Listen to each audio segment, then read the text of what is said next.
much, Dame Rosie. And if I can declare my interest as a proud member of Unite the Union and GMB. And it's great to follow the honourable member and friend for Wansbeck, who did such a passionate speech. Can I start by saying how outrageous it is that we only have 5 hours to debate this extremely important and dangerous legislation.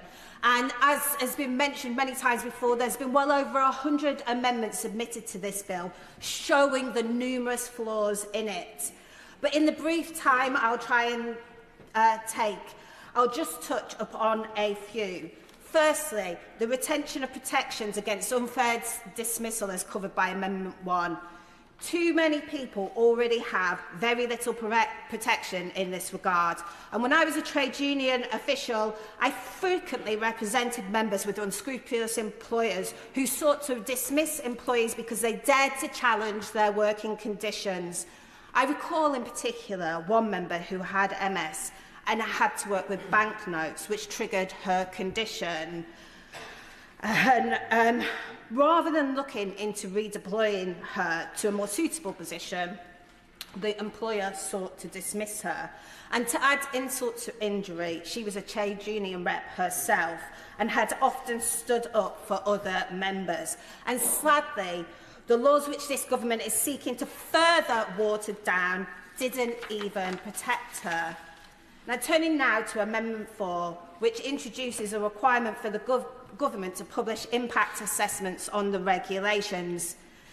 Now, we all know that the government isn't a fan of publishing impact assessments. Indeed, we know from experience when asking ministers about the impact of their policies, they are not always forthcoming with this information.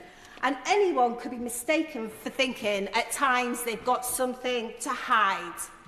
Being open and transparent is what makes better policies, better politics and a better government. And now to Amendment 3, which will introduce a requirement on the Secretary of State to undertake a review of health and safety levels in the affected sectors before making the minimum service level regulations. We know the public sector is at breaking point. We know we have a recruitment crisis in our schools, social care and the NHS. We know people are being made to work to the bone trying to maintain standards. Yet the government seemingly wants to have some work longer and harder if their colleagues go out on strike without a review of health and safety levels. It is clear that we need transparency. We need to know frontline workers, employers and the government can have faith in any new regulations before they are published. Now, when I first started working at the AWU, we used to have a thing called partnership agreements. Some worked well and some others less well.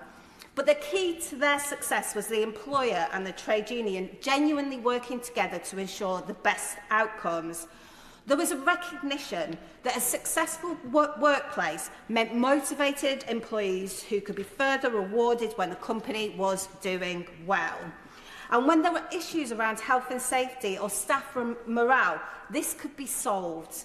Essentially, this was collective bargaining, which is what takes place now in the public sector.